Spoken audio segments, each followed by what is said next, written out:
Hello and welcome to the Flourishing Introvert Talks with me, Jo Rawbone. This is the podcast that celebrates the natural gifts of introverts so that we can flourish in all situations. Episode 291. Who says introverts aren't cool? A numpty, that's who. But sadly, the numpty I'm talking about has a huge following, which, whilst their words have the potential for a greater reach, ironically, it makes it much harder for me to ignore them. And turning a blind eye just because someone is popular or well respected does nothing for my integrity. So, onwards. My reaction when I first read this piece was a classic John McEnroe type response. Anyone remember him? I said out loud, I believe, even though I was on my own, "You cannot be serious." But let me begin at the beginning because it's a very good place to start.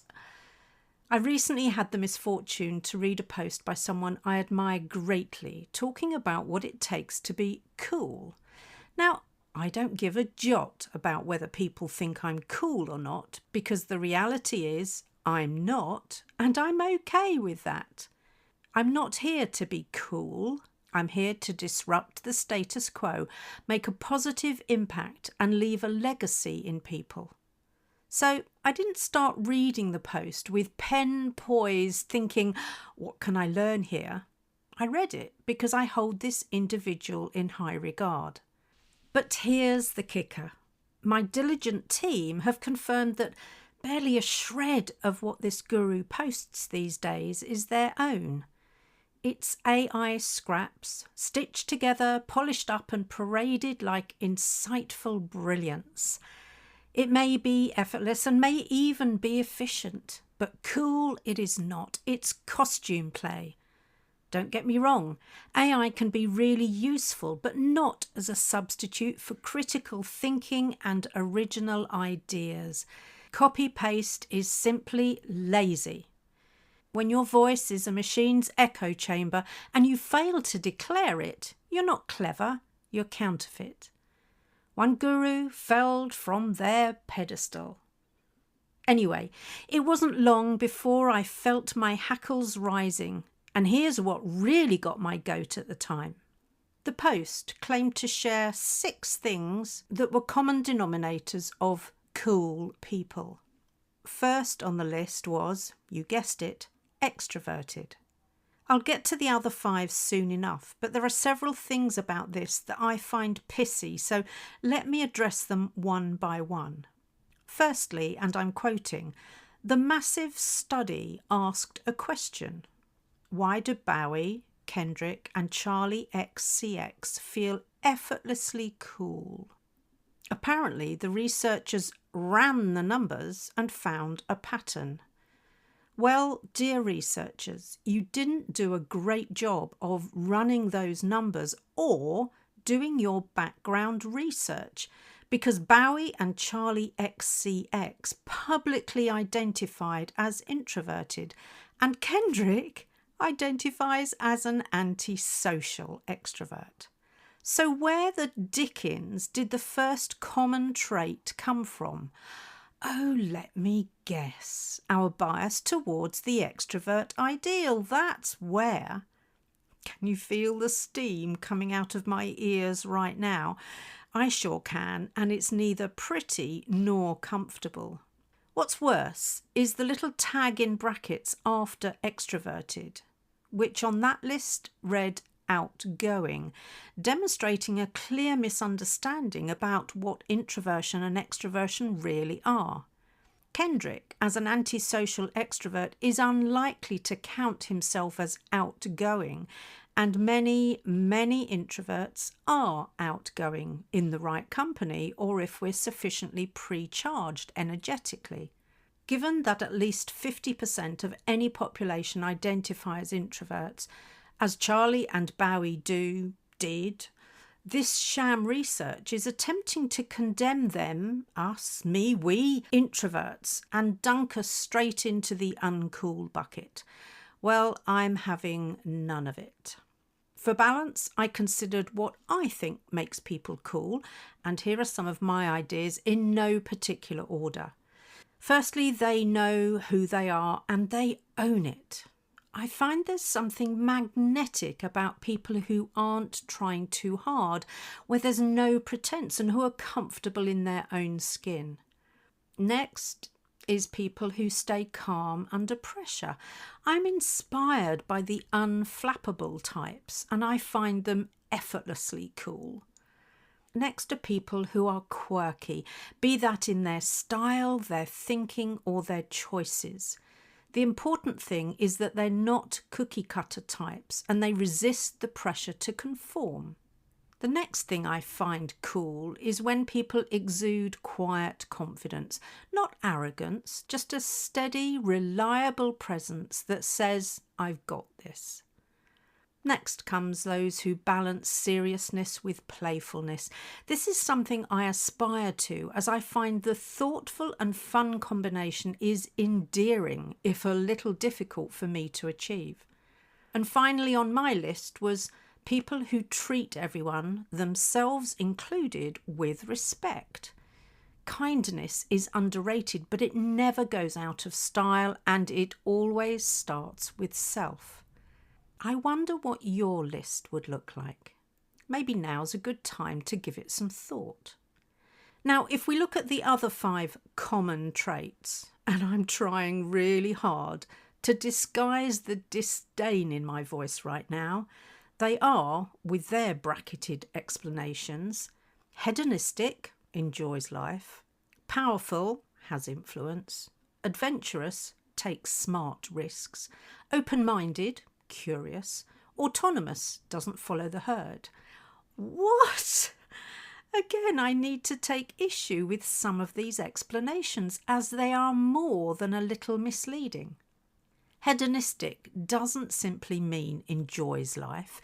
It means devoted to and engaging in the pursuit of pleasure, especially sensual and immediate pleasures at the expense of others. It's seen as self-indulgent. Powerful is much more than simply influential. It's also about having control over people, and we know how much that can be abused. In fact, we're experiencing that right now, and I don't know many who would describe those in power as cool. Megalomaniacs, maybe. Cool? Nah. Then we get to adventurous, which they say means takes smart risks. Nowhere in the definition of adventurous does it say smart. Willing to try new, difficult, even dangerous things, yes. Smart? Nowhere to be seen. Next is open-minded, which they equate with curious. Dictionary definitions talk about willing to consider ideas and opinions that are new or different to your own. Being curious, on the other hand, is a desire to learn and understand, so they are related but not the same. You can see where the steam is coming from, can't you? Finally, we get to autonomous, which they describe as someone who doesn't follow the herd. Well, again, not quite the same. Someone with autonomy has and maybe takes the power to make their own informed decisions, and this may or may not be to follow the herd. So those with autonomy have agency and sovereignty, so are less likely to be swayed by others. So these 6 are described as the it factor. And ironically, many of the introverts I work with demonstrate them calmly.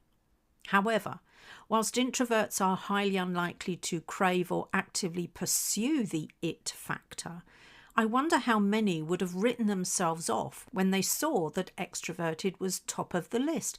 I know I would have done a few years ago. Not so much now, though. Personally, and I guess this is my bête noire showing, oops, I wonder why they felt the need to put extroverted at the top of the list, given that the 3 people they were using as examples aren't really extroverted. Duh, of course. To satisfy the predominant bias. Silly me. And it's the only one on the list that is a personality type. The rest are attitudes and skills. Anyway, there was what appeared to be slightly better news as the post continued. The highly respected guru redeemed himself a little in my eyes when he pointed out that cool doesn't necessarily equal good. Hurrah! Cool people may be admired, he says, but good people are trusted. Ah, interesting twist, but not enough to rectify the damage done thus far. And what even makes people good, I wondered. He says admirable, warm, secure, calm, conscientious, and caring across groups. Okay. He nearly got me there. Nearly. But wait. Good is a judgment based on personal experience and values, so it's highly subjective. We've seen that in spades following the recent assassination.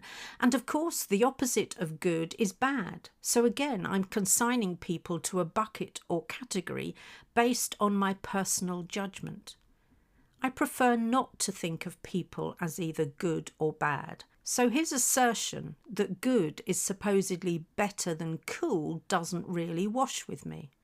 In his conclusion, he tries to present a more positive perspective in that whilst cool is about attention and status, which mostly introverts aren't interested in, good, he states, is synonymous with connection and respect, and both of those sit more comfortably with me, even though I'd describe them more as well-intentioned rather than good. And well-intentioned is what I aspire to, but even that is oversimplified, don't you think? Anyway, when I look back over my list, I realised that I hadn't separated cool from well-intentioned. It's like they're one and the same thing in my mind. So you don't need to be cool, and you don't even need to be good by someone else's standards. What really matters, as he reminds us, is being real, a little brave, and unapologetically yourself. Yes, I'll take that every time. Now, where did I put my big girl pants? Yes, right alongside my critical thinking hat and my unmistakable coat of many colours. This introvert may not be cool, but she's well-intentioned, quietly gutsy and not for hiding. And maybe that's the new cool. If you've ever felt unceremoniously dunked into the uncool bucket just for being quieter, it's time to pick up your pen and rewrite your life script. Let's stop meekly accepting labels that others try to stick on us and start owning who we really are. If you enjoyed this episode as much as I did, then please subscribe, rate us and leave a comment, because we know that helps other people find the podcast. And if other people find us, other introverts can flourish. You are listening to an Intentional Media Production podcast.